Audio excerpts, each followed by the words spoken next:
أعوذ بالله من الشيطان الرجيم بسم الله الرحمن الرحيم والصلاة والسلام على أشرف الأنبياء وعلى آله وأصحابه أجمعين. It's usually Fatih Kaya, the admin who usually speaks about Bukhari, and inshallah he will be speaking to you about Bukhari. So I think I'll pass it to him when it's in due time for him to discuss Bukhari with you. I might give you a word of advice since I've been forced up here. First of all, I would like to greet all of you. May Allah subhanahu wa ta'ala bless you. So greetings to you, O lovers of Islam, lovers of al-Haqq, lovers of paradise. And greetings to all the mashayikh, and in particular, our illustrious Amir Sheikh Abu Ayman. May Allah subhanahu wa ta'ala preserve and bless him in both worlds. Since we're talking about a fundraising night, what is our ultimate aim in this existence? Our ultimate aim is to establish Allah subhanahu wa ta'ala's law in its entirety, in our hearts, minds and souls. We need to establish the Sharia in our schools, homes, workplaces, institutions, and upon every inch that we walk. For we are the slaves of Allah subhanahu wa ta'ala. But no, when we endeavor upon a golden epic as such, when we travel on this golden epic, you will be met by obstacles. You know, we are living in the 21st century. And any individual that looks outside today, or reads or views the news, will know exactly what is happening today. So us Muslims, walillahi alhamd, blessed with la ilaha illallah, you will be met by many, many obstacles that will try to destroy this golden path, the path of establishing Allah's law in your lives. Obstacles such as wealth, lustful desires, boastfulness, ostentation, woman, family, rank, position, pride, arrogance, trials in many different forms, shapes and sizes. Because we are living today in a world known as the world of cause and effect. So naturally we are bound to be influenced by its external features. When we see that comfort, supposed comfort, honor, reputation is due to wealth and worldly resources, we involuntarily rush so much that we forget. What do we forget? We forget to distinguish between halal and haram. We forget to distinguish between what is right and what is wrong. Blinded by a satanic intoxication without even noticing. And indeed today we see a major trap. We see the horns of the deceiving, destructive, evil, ugly beast, the ugly smut. You can call him Lucifer, the devil, Satan, Iblis, Shaitan, whatever you want to call him. But what is he? He is evil. Full of evil. Constantly spitting his destructive, evil, wicked, mischievous venom into our hearts. Constantly throwing evil thoughts, doubts in our mind. Why? What's his objective? What does he want? One thing. He wants to drag you, oh believing servant, oh declarer of la ilaha illallah. He wants to drag you into what? To the dungeons of damnation. He wants to drag you to the gulags of tormentation and darkness. This is his job, and no other. And today, what do we see? One of the greatest challenges that we are facing, us and our youth, is the dominant global culture. What is this?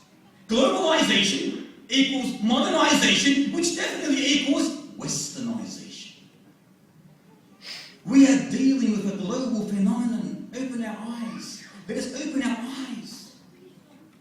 A global phenomenon, which is a monoculture of consumerism, consumption, but in particular, the worst of all, Western culture, which has taken over the entire globe at an incredibly rapid, wallahi, rate. And our children, our youth, if we haven't got these centres for them, where are they going to go? What are they going to do? Our youth have fallen into the abyss of this trap. How many have we lost to this phenomenon? How many have we lost to the streets?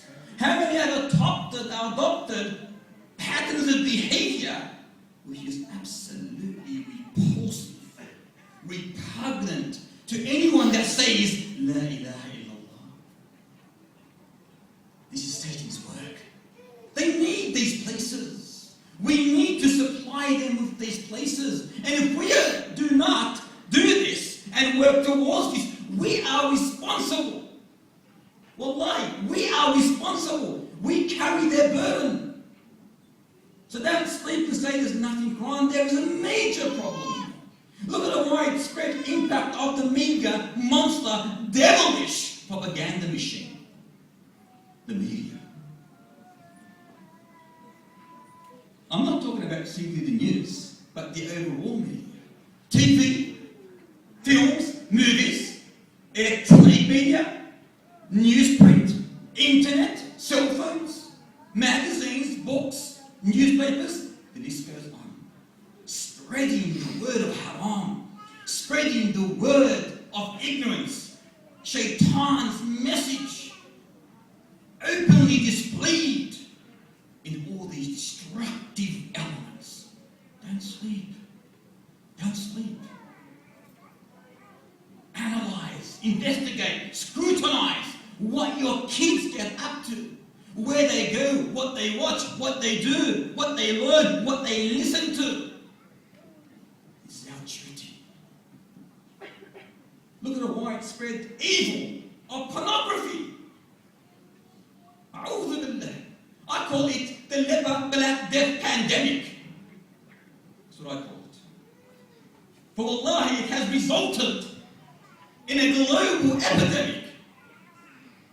How many of our youth, subhanAllah, even the older people, have been destroyed, affected, harmed by these destructive, evil images on the net, live, on TV, on their phones?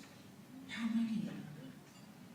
When they have nowhere to go, this is their place of comfort. Again, I repeat, they need a reference, they need a place to be known, taught, warned, schooled, educated. We are responsible for this. We are responsible. Allah subhanahu wa ta'ala gives you this beautiful life. It's only chance. And He wants you to devote yourself, O Muslims, brothers and sisters, to devote yourself to Him and no one else, to the last breath that you breathe on this earthly existence. If we leave our children out there like untamed wild creatures, not caring about them, what's going to happen? What is out there?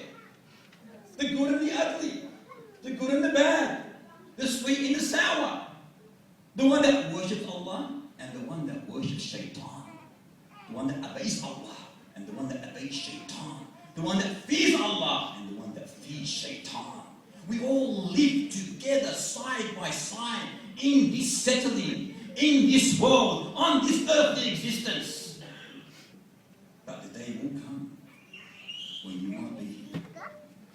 day will come. And Allah will ask you, what did you do with your wealth? What did you do with your children? What did you do with your homes?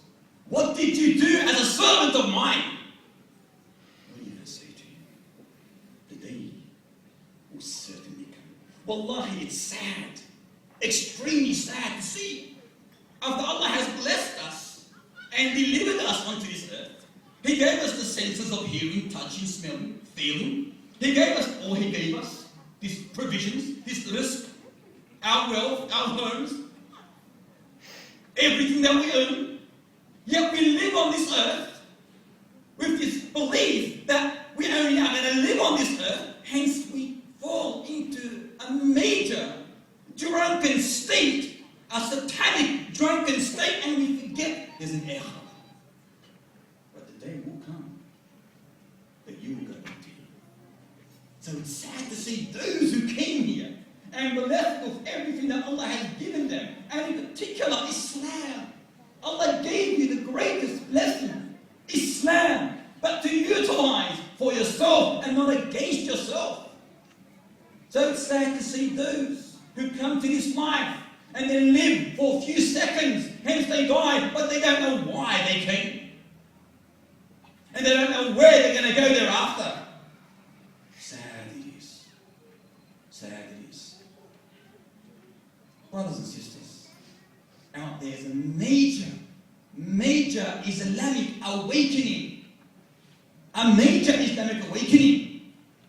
Many of the youth are reuniting with their faith that they have lost for so many years.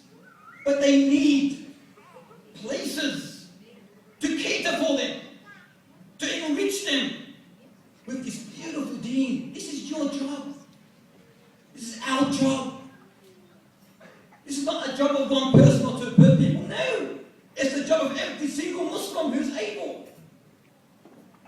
Anyone of the least amount of knowledge and understanding will know the reality, the need, the dire need for clean, pure, authentic Islamic da'wah to bring those youth off the streets of drugs, alcohol, juvenile delinquency, sexual promiscuous behavior, mischievous acts from the jails that the majority are going to, from crime, but they need somewhere to go. So may Allah subhanahu wa ta'ala bless us all and enlighten us all with the correct, inshaAllah, path and way. And may we visit each other and see each other's concerns and needs. Hence, when we see Allah subhanahu wa ta'ala, we say, I've done everything possible, Ya Allah, to strengthen your deen I was giving. May Allah bless you all. And forgive us all, inshallah. And bless our beloved Sheikh for his great work that he has placed in Australia to strengthen this beautiful deen, inshallah ta'ala. Wassalamu alaikum.